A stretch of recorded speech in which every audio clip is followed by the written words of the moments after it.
Once upon a time in a faraway land, there was a kind, beautiful young girl who lived in a dim, dusty old house. The house was filled with cobwebs and shadows, and the only light that ever seemed to penetrate the gloom was the faint glow of the moon and stars. It was an old house, and it creaked and groaned as if it were weary with age, but to its sole inhabitant it was home.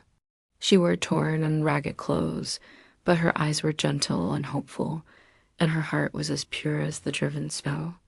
Her name was Cinderella, and she spent most of her days scrubbing floors and polishing furniture, dreaming of a better life. All she had to keep her company were the whispers of the wind through the broken window panes and the chirping of crickets in the overgrown garden. Sadly, she wasn't alone in the house. She had a stepmother and two stepsisters who were as cruel and bitter as they were beautiful. They mocked her and made her work like a servant, but they didn't realize that Cinderella was more than just a lowly servant. She was kind, beautiful, and most importantly, she was strong and determined. She knew that someday her hard work would pay off, and she would live a life full of joy and happiness. Meanwhile, at the royal castle, the king was throwing a grand ball in hopes of finding a bride for his son, the prince. Invitations had been sent out to all eligible young women in the kingdom, and the whole castle was buzzing with excitement. Servants were scurrying around, setting up tables and chairs, and the royal seamstresses were busy making new and elaborate gowns for the queen and her ladies in waiting. As the sun began to set, the first guests began arriving. Their carriages shone like golden chariots, pulled by proud horses with flowing manes and tails. Each carriage contained a beautiful young woman, all vying for the attention of the handsome prince. Among them were Cinderella's stepsisters, who were both dressed in fine clothes and adorned with jewels. They laughed and gossiped as they entered the castle, their eyes sparkling with excitement. Cinderella watched them go from afar, her heart aching with envy. She wanted to go to the ball so badly, but she knew that she couldn't. She was just a lowly servant, and the thought of her being seen at the same party as the prince was ridiculous. As she turned to go back to the old house, a sudden burst of sparkling light appeared before her, and when she looked up, she saw the most beautiful woman she had ever seen standing there. The woman was tall and slender, with long flowing hair and a kind face.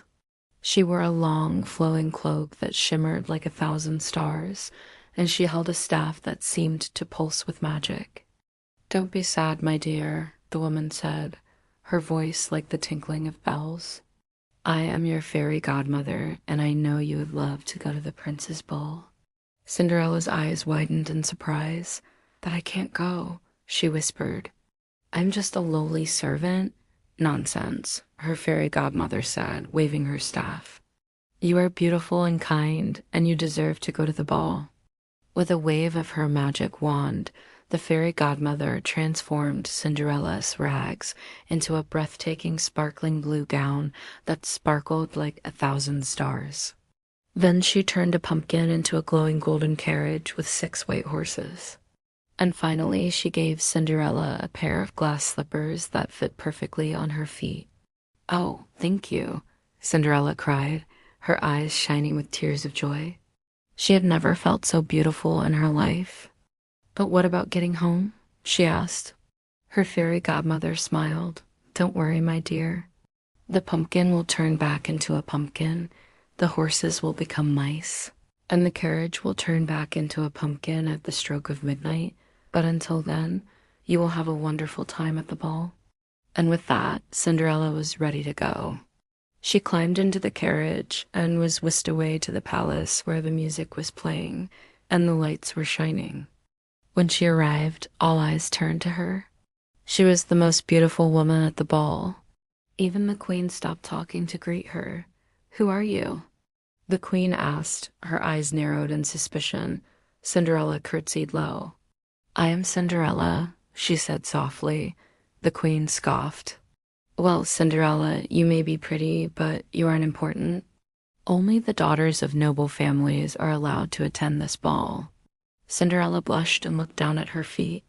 Just then, the prince approached her. He was tall and handsome, with kind eyes and a charming smile. "May I have this dance?" he asked, extending his hand. Cinderella took it and they began to dance. The prince was mesmerized by Cinderella's beauty and grace. He had never met anyone like her before, and he couldn't take his eyes off her. As they danced, Cinderella's stepsisters watched from the crowd, their faces contorted with jealousy. They couldn't believe that this lowly servant had stolen the prince's attention away from them. One of the stepsisters, Griselda, hissed through clenched teeth, "I can't believe it.